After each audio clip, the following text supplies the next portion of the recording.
Confesiones es un texto escrito por Agustín de Hiponia, 354-430 después de Cristo, entre el 397 y el 407 después de Cristo.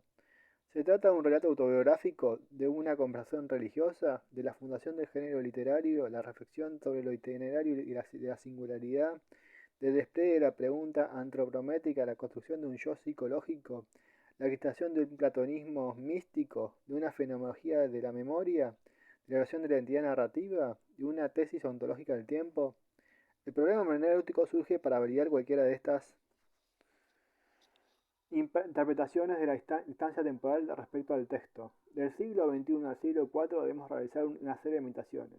De todos modos, solo sujetados a este momento temporal, a nuestra condición de enunciada histórica, podemos acercarnos a las confesiones.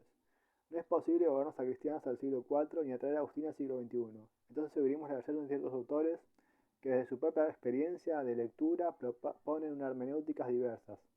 Estas interpretaciones no deberían ser válidas si no estuvieran de algún modo revelado algún momento de la verdad del texto original. Si fueran completamente libres, las confesiones serían solamente un objeto del uso al que se le podría hacer decir, cayendo en una semiosis infinita. Pensaremos entonces algunas de las interpretaciones que consideramos que se encuentran en los límites válidos por el propósito del texto sin caer en sobreinterpretación.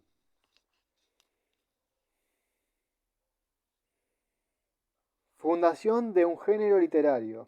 Las confesiones no pueden incluirse en el género autobiográfico directamente. En primer lugar, poco menos de la mitad de los 13 libros que forman la obra tienen un contenido bibliográfico. Además de los textos seleccionados que corresponden al libro 10, también explica una teoría de la memoria, el libro 11, donde hay otra sobre el tiempo. Gran parte de la obra se dedica a la exegesis bíblica. Por otra parte, el significado de confesiones relata la falta cometidas o admitidas como tales.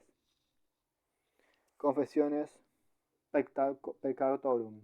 Se añade una narrativa sobre todo lo bien hecho. Confesiones Ladius, posiblemente la unidad de la obra sostenida por el propio autor en textos posteriores, retracciones. Tendríamos que señalar que su carácter descriptivo de las propias experiencias ligadas al propósito de mostrar la incidencia de Dios en las elecciones libres de cada persona humana. Este implica el uso del lenguaje de modos diversos. ¿Un platonismo místico? Las confesiones solo pueden surgir en la medida que hay otro fuera del lenguaje, en una noción de trascendencia ajena, de la perspectiva inmensa de griega. Ese Dios permanece en absolutamente otro.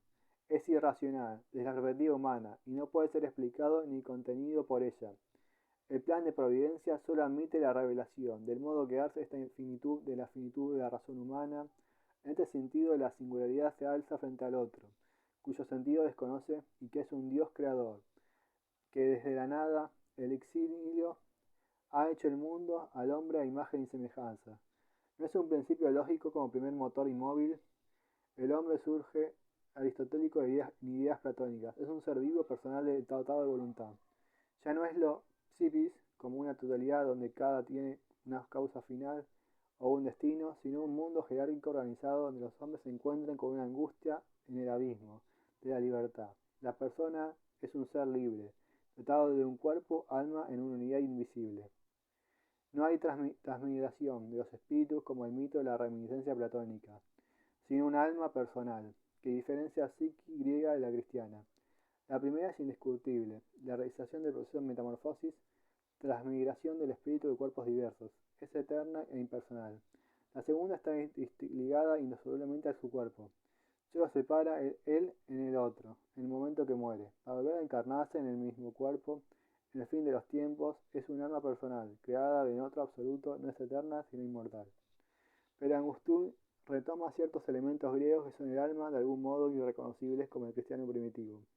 En los primeros siglos cristianos, esta secta de judíos, según la consideraban los romanos, se reunía entre sus fieles y los sectores más bajos de la población.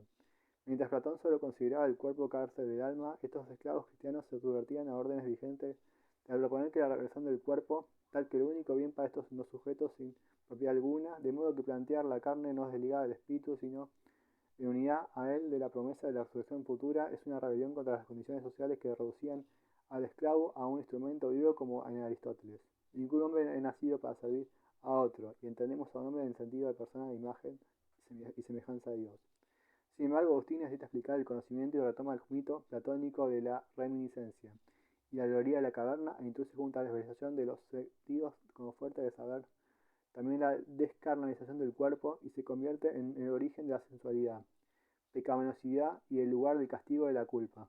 Doctrina que la iluminación implica el desprendimiento de los sentidos como la carga de oscuridad, hacia la luz interior que provienen guiados por la figura de Cristo. Son las formas e idos del Platón las que impresas en el alma de Dios constituyen las verdades eternas, los ejemplos de los que participan los entes sensibles como son las copias.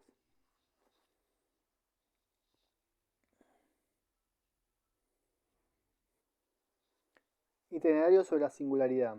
Analicemos el despliegue de la pregunta antropológica o la construcción de un yo psicológico. Esta es la lectura que plantea Hannah Arendt y también Paul Ricoeur. Aristóteles planteó la infinidad de lo individual. La especie infinita es aquella que nos permite acercarnos lo más posible al individuo, que se escapa irremitiblemente de cuanto interpretamos capturado por concreto, pero la ciencia solo puede transmitirla en la medida que se da cuenta de los universales. Es necesario comenzar a pensar por las manos, por la sensibilidad. Se discute a Aristóteles a Platón, pero no supuestamente aquellos que pueden enseñar por la vía del lenguaje. Esto implica siempre la ausencia de las cosas. La educación griega, al igual que se hace presente en la medida que el objeto científico, es el que Aristóteles intenta acotar, pero solo puede entenderse mediante la universalidad del concepto. Pero aun cuando se queda planteada la imposibilidad de retener a oasis sensibles, en definitiva Aristóteles abandona el problema o lo considera como tal. Tradición de Jerusalén, en cambio, en la que se prioriza la relación con la singularidad, no hay sistemas que puedan deducirse la existencia y singularidad que deben reducirse a ninguna universalidad porque no implica en ella. Dios no crea un acto libre de su voluntad y no implica en absoluta exterioridad. Así, una tradición brega por la posibilidad de transmitir un saber, cosa que aún negar la realidad del momento, como Platón, o de pérdida individual, como en Aristóteles, se enfrentaba a un discurso que, por el contrario, planteaba lo irreducible que el fundamento o a la finitud de la razón, y la imposibilidad que pueda autocompletarse en un sujeto que no es causa así. Agustín es el propio intelectual formado de la retórica y la filosofía griega que intenta conciliar el universalismo propio de la herencia platónica, que no quiere abandonar la pasión por la singularidad propia de la tradición bélica, en este intento de transversar la parisma y sostener el medioevo, la posibilidad de construir una filosofía cristiana. En Confesiones se dirige a la primera persona que es Dios, y interroga precisamente su condición de hombre.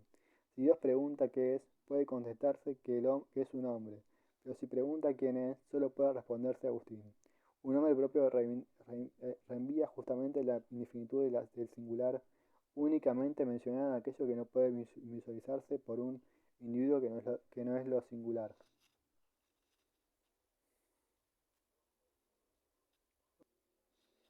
Fenomenología de la memoria.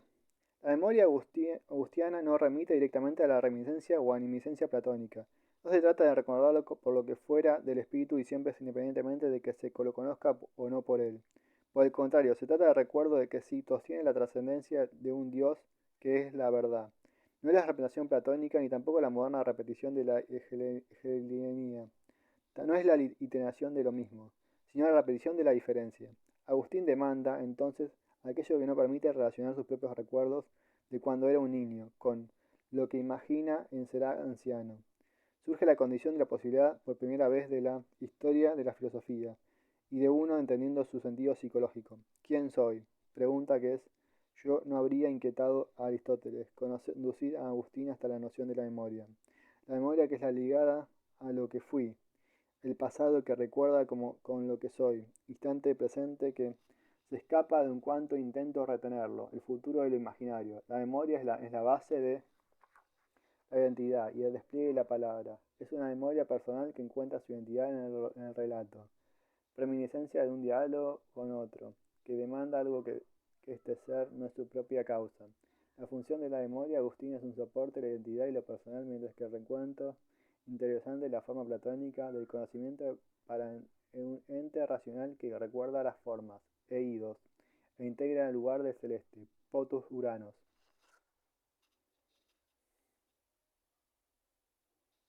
Tesis oncológica del tiempo. La concepción judeocristiana también implica un cambio en la idea de temporalidad, mientras que la visión griega es atravesada por una temporalidad cíclica, el mito eterno del retorno y la Biblia contempone la noción de lineal. También Agustín, en La ciudad de Dios, plantea que una idea de un luego de la modernidad secularizarse se trata de una visión donde la temporalidad tiene un principio cronológico, en el que el paraíso, donde Dios vivificó a Adán y Eva, solo hay eternidad. Cuando Adán no transgrede la ley y come del árbol la ciencia del bien y del mal, es decir, peca queriendo asemejarse a Dios, para obtener un conocimiento igual al suyo, es expulsado del paraíso. A partir de ahí, trabajará con el sudor de su frente para conseguir su pan, y Eva parirá con dolor, pero sobre todo serán arrojados al devenir temporal. La historia es, entonces, del mal originado en el pecado, es decir, en el saber a partir del cual se acaba la connaturalidad del hombre con Dios. Ya la naturaleza no es un pródigo ni ofrece sus ríos de leche ni miel. El varón y la mujer inscriben su sexualidad y se entregan al dolor y el trabajo del tiempo.